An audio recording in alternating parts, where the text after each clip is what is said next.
le maître du monde, où on te laisse en chien. T'es largué par le nouveau continent fait par l'ancien. Parlons peu ou plus, non, parlons bien. Continent le plus riche, Tatawalou, t'as rien. 243 et l'Afrique de l'Ouest, Jamontaire. Fuck les Illuminati et leur commerce triangulaire. 212, pétrole, or, bois, à ce qui paraît, on a des minéraux.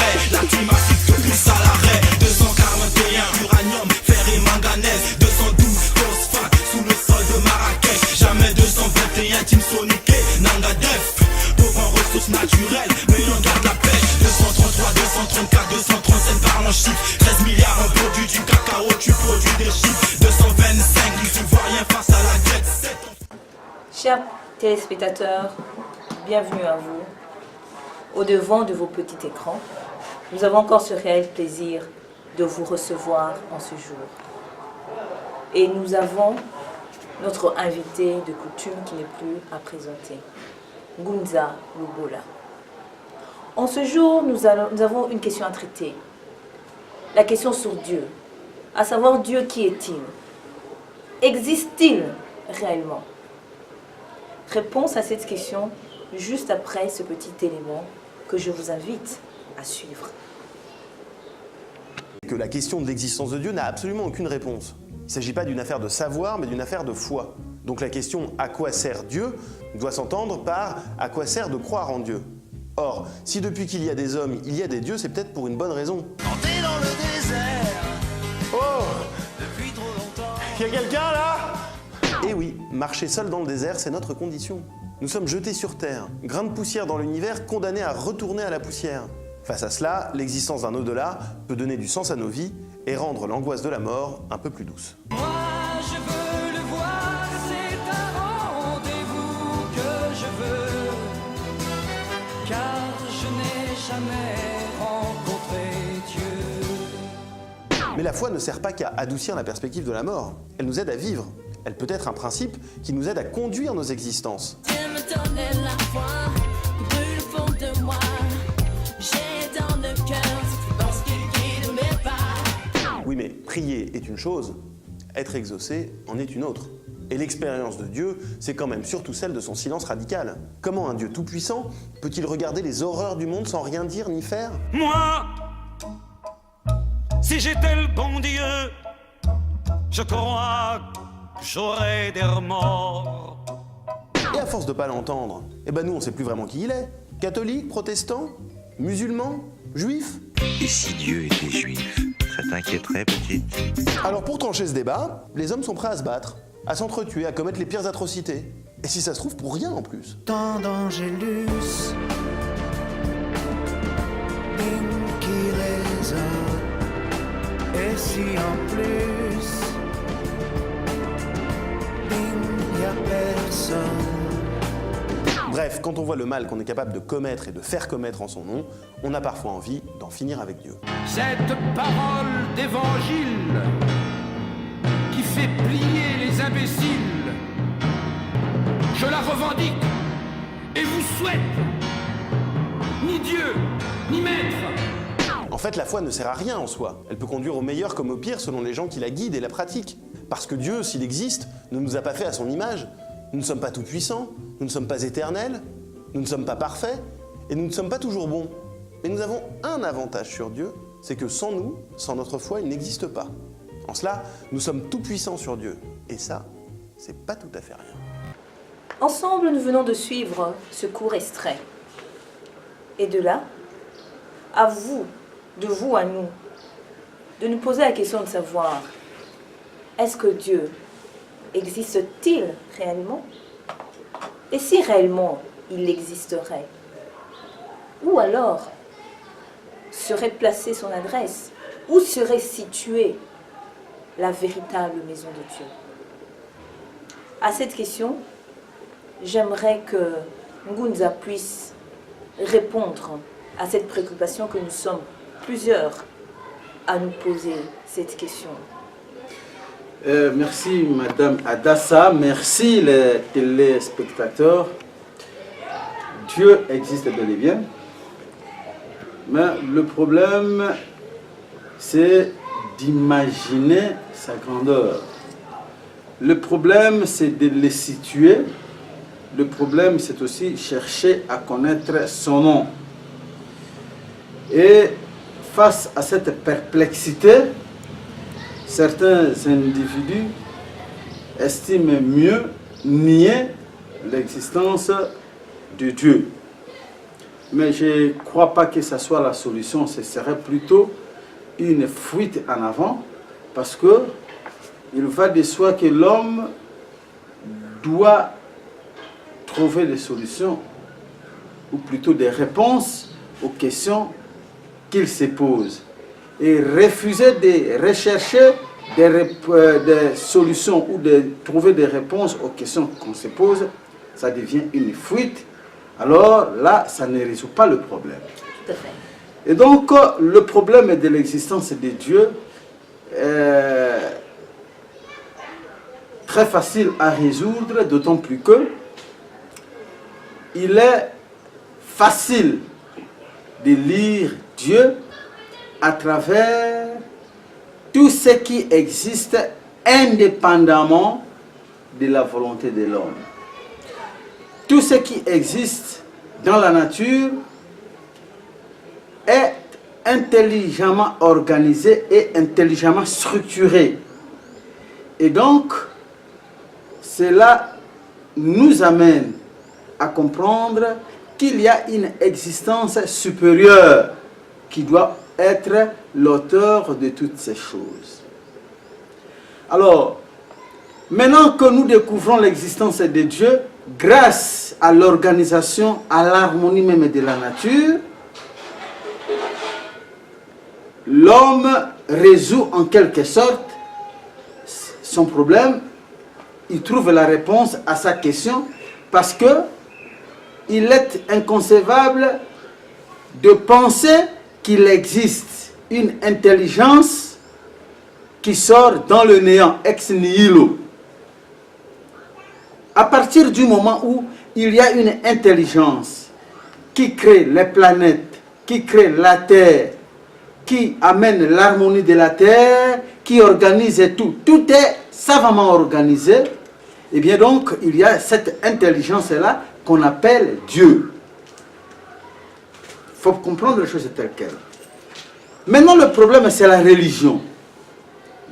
La religion nous présente un Dieu transcendantal, c'est-à-dire un homme qui est là, qui existe, qui contrôle tout, qui a des yeux, qui voit tout, qui a besoin de l'argent, qui a toujours besoin des dollars, qui nous aime et qu'il faut, si tu veux qu'il puisse répondre à tes questions ou à tes besoins, il faut aller chez le pasteur, remettre au pasteur des dollars. Alors maintenant, et pour être en contact et en très bonne relation avec lui, il faut passer par son soi-disant fils unique. Et son soi-disant fils unique est toujours à côté des pasteurs. Et le pasteur, pour qu'il puisse prier pour toi, tu dois lui remettre de l'argent. Ainsi de suite. Et ça complique l'équation sur Dieu. Raison pour laquelle le monsieur que nous venions de suivre tout à l'heure dans l'élément que vous veniez de présenter se pose la question: comment Dieu peut-il être là? Il voit la misère du monde, il ne réagit pas. Et la Bible prétend que nous avions été créés à l'image de Dieu. Et ce Dieu nous aime, il ne réagit pas à nos problèmes. Il nous aime, il regarde toute la misère du monde sans réagir. Il nous aime, il voit les femmes. Il signe l'ordonnance selon laquelle la femme doit mettre au monde après des douleurs. Il nous aime. L'homme, pour survivre, il doit souffrir, il doit sortir la sueur de son front. Dieu nous aime.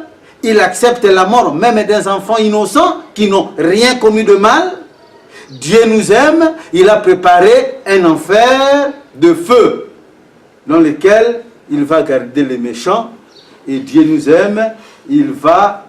Il a approuvé que l'homme soit détruit éternellement après avoir goûté le bonheur de la vie. Ainsi de suite, Dieu nous aime. C'est ça Donc la religion est là pour détruire Dieu. La religion est là pour créer des fantasmes, des histoires qui terrorisent l'esprit de l'homme, de sorte que les metteurs en scène en tirent profit. Donc, quand tu vois la religion chrétienne, tous ceux qui profitent de cette religion, ce sont les metteurs en scène eux-mêmes. Ceux qui ont bénéficié du nom de Jésus, ce sont ceux-là même qui l'ont inventé, l'Europe, avec ses acolytes. Donc les Européens ont inventé le christianisme et ils ont bénéficié. Les Arabes ont inventé l'islam, ce sont eux qui tirent la ficelle. Les Indiens, heureusement pour eux, ils n'ont pas vraiment l'habitude d'implanter leur religion partout, et coup de chapeau pour eux. Mais les bouddhistes, parce qu'on a l'impression que le bouddhisme commence un peu à entrer en Afrique, attention, il ne faut pas tromper le monde au nom de Dieu. Donc Dieu, c'est un principe individuel, c'est un principe communautaire qui ne doit pas traverser les frontières. Et Dieu, c'est qui? C'est la nature que tu vois. Il n'habite nulle part, sinon à l'intérieur de toi, à l'intérieur d'une fourmi, à l'intérieur d'un arbre, à l'intérieur d'une pierre, dans les eaux. C'est ça, dans la nature. Ça, c'est le domaine de Dieu. Et quand tu poses la question de savoir qui est Dieu, où habite-t-il, Dieu existe, c'est la nature. Il existe dans sa propre nature. Il est donc immanent au monde. La nature, c'est lui. Et tout ce qui est naturel est Dieu. Donc, Ningwa Adassa est Dieu. Voilà la réponse que je peux donner. Les musulmans, selon eux bien sûr, affirment dans le Surat 3, 9 que la seule religion acceptée par Allah, c'est l'islam. Et un peu plus haut, dans le Surat 3, 85, il est écrit que quiconque accepterait autre religion que l'islam serait bon pour aller dans la perdition éternelle. Ça, c'est selon les musulmans, bien entendu. Et selon vous, Ngunza, vous en pensez quoi? Vous dites quoi? Mais c'est ce que je venais de te dire, Madame Adassa. Donc, je disais que, en fait, toutes ces religions, ce sont des religions de soumission. Ce sont des religions de domination. Les metteurs en scène en savent quelque chose. Parce que quand ils disent qu'il n'y a pas d'autre religion en dehors de l'islam et que seul l'islam sauve, ils entrent en contradiction avec le christianisme qui dit que le chemin, la vérité et la vie, c'est Jésus. Vous voyez? Donc en dehors de Jésus, il n'y a pas de vie. Vous comprenez? Alors qui dit vrai, qui dit faux? Et vous comprenez que chacun tire des ficelles. Chacun veut chercher à soumettre un peuple qu'il domine à travers le nom de Dieu. Vous comprenez? Donc, Dieu n'a rien à voir avec toutes ces histoires inventées par les hommes et même par le prophète. Quand tu entres dans les profondeurs de l'islam, tu vas découvrir que le prophète Mohammed, entre lui et l'islam tel que pratiqué aujourd'hui par les Arabes, il y a tout un monde au milieu. Quand le prophète Mohammed dit qu'il n'y a pas d'autre religion qui soit connue de Dieu en dehors de l'islam, il s'adresse aux Arabes. Et cela est vrai. C'est-à-dire que chaque peuple doit avoir sa religion et chaque peuple doit se connecter à la spiritualité de ses ancêtres pour prétendre connaître Dieu, pour prétendre connaître son environnement, parce qu'en réalité, Dieu, c'est l'environnement, c'est la nature. Alors, ne peut connaître Dieu que celui qui est connecté à son environnement, à ses sources, à ses eaux, à ses pierres, à ses arbres, à ses plantes, bref, à sa nature. Donc c'est lui-là qui connaît Dieu. Et donc quand les musulmans, les Arabes étaient déconnectés de leur environnement, au nom du judaïsme et du christianisme, le prophète Mohammed, que la paix de Dieu soit avec lui, est venu ramener le peuple arabe dans la religion qui était la leur. Et donc, l'islam est une vraie religion, rien que pour les Arabes, parce que le prophète Mohammed est venu comme rédempteur des Arabes pour les amener sur la voie qui amène au salut, mais il n'est pas venu détruire les autres religions. Raison pour laquelle dans la sourate 5 verset, la sourate 5 verset 7, il dit, oh les croyants, n'adoptez pas pour alliés ceux qui prennent en raillerie et jeu votre religion, parmi ceux à qui le livre fut donné avant et parmi les mécréants. Donc il demande à ses frères, les Arabes, qu'ils ne doivent pas prendre, ils ne doivent pas adopter pour alliés les gens qui sont venus les tromper. Qui sont ces gens? Ce sont les gens qui avaient eu un livre avant. Ce sont qui? Ce sont les juifs et les chrétiens.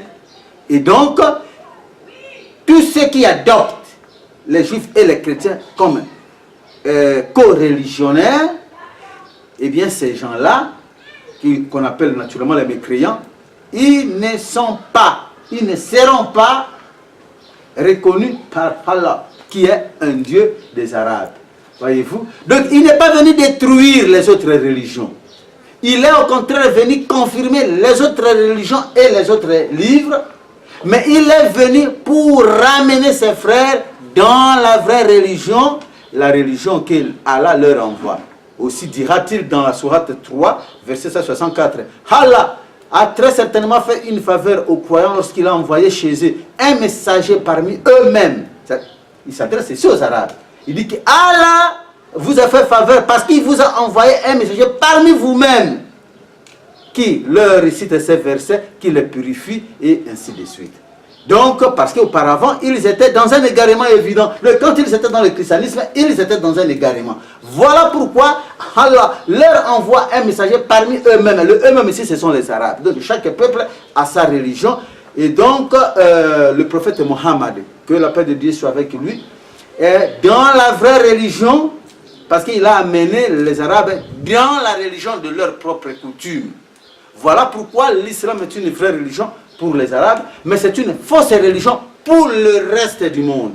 Le christianisme est vraie religion pour les enfants d'Israël, c'est-à-dire que les Occidentaux, une mauvaise religion pour le reste de l'humanité, autant que la religion africaine l'est aussi vraie, il est vrai pour les Africains, mais ce sera naturellement une mauvaise religion pour le reste du monde. Voilà.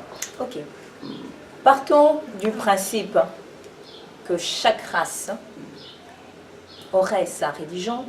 Partons du principe que chaque race qui dit religion voit Dieu. Mais en un mot, comment pourrions-nous appeler Dieu? Ou encore, quel serait au définitif le nom de ce Dieu-là, le Créateur? Je vous remercie beaucoup, Madame Adassa, pour ta question. Dieu n'a pas de nom unique. De toute façon, il existe plusieurs dieux. Il existe plusieurs dieux, mais l'origine, c'est le même, le Tout-Puissant, qui n'a pas de nom.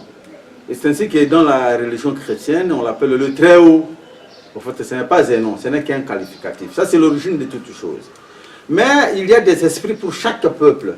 Parce que Dieu ne se révèle au peuple qu'à travers ce qu'on appelle la théophanie.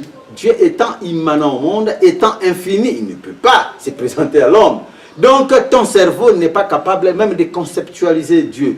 Autant tu es incapable de conceptualiser moins l'infini et plus l'infini, autant tu seras incapable de conceptualiser Dieu, de lui donner un nom, parce que on ne peut donner un nom qu'à quelque chose qu'on peut conceptualiser. Le nom, c'est un concept. Le nom, c'est un code. Le nom, c'est quelque chose qui représente quelque chose. Mais alors, Dieu, on ne peut pas se le représenter parce que il échappe, sa grandeur échappe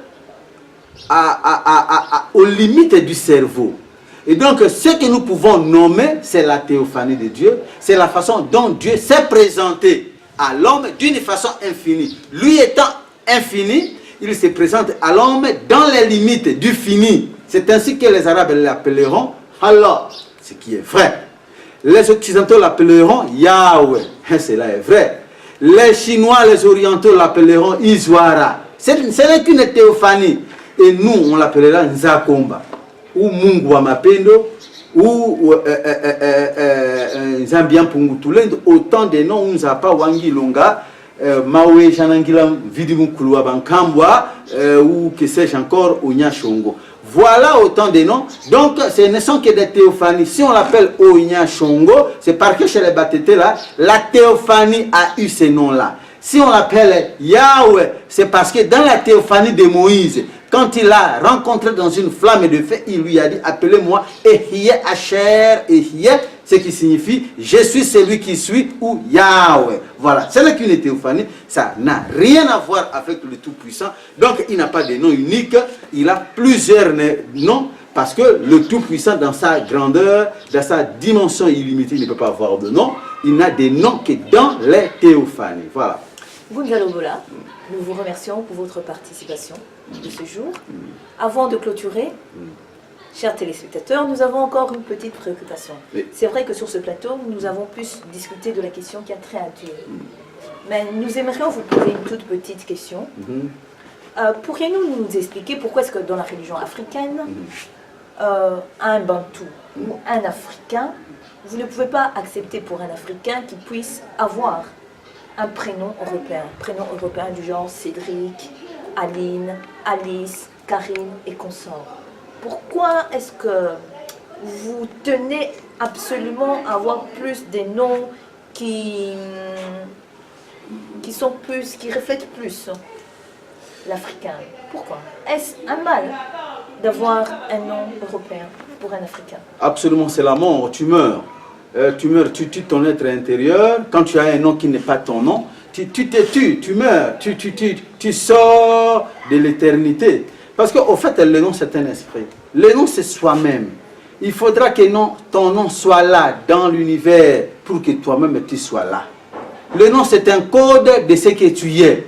Si, dans ton environnement, tu n'es plus nommé, si on t'appelle plus, et puis évidemment tu disparais. En fait, j'ai amené un élément ici qui parle un peu du nom, hein, un élément du roi d'un ancien pharaon, qui essaie un peu d'expliquer pourquoi il a mis son nom. Il a gravé son nom partout, c'est pour être présent dans le monde, pour être éternellement présent. La régie, si vous pouvez nous amener, vous pouvez nous balancer cet élément, et après quoi je vais faire un peu de petits commentaires. Son nom est inscrit là, Ousermat Remeriamon. Ousermat Remeriamon. En disant son nom, on le fait revivre. On prolonge sa vie après la mort. Le nom est une des choses les plus importantes.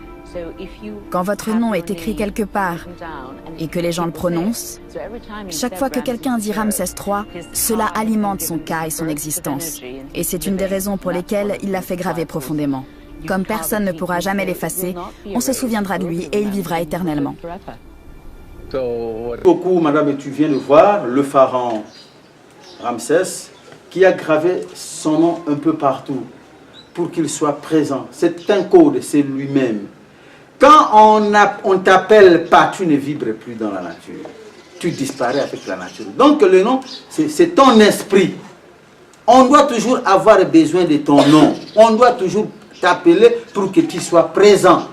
Quand on t'appelle plus, c'est que la nature n'a plus besoin de toi et tu es appelé à disparaître, tu dois disparaître. Voilà la raison pour laquelle l'homme blanc a imposé ses noms au peuple africain pour que le peuple disparaisse, pour que l'Afrique disparaisse. Ça fait ce qui s'est passé au Portugal, plutôt au Brésil.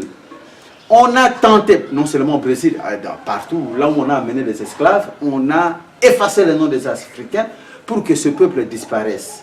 Et petit à petit, physiquement aussi, les Noirs déportés devaient disparaître. Au Brésil, on a mené un combat de la disparition de la race noire. Tous les Noirs devaient se faire marier par des Blancs pour que petit à petit la race noire puisse disparaître. Mais ils ne le sauront pas parce que l'Afrique est là.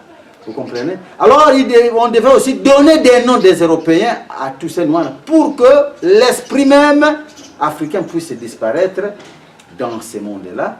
Mais ils ne seront toujours pas parce que l'Afrique est toujours présente. Donc le nom c'est toi. Quand tu perds ton nom, c'est toi-même qui es perdu.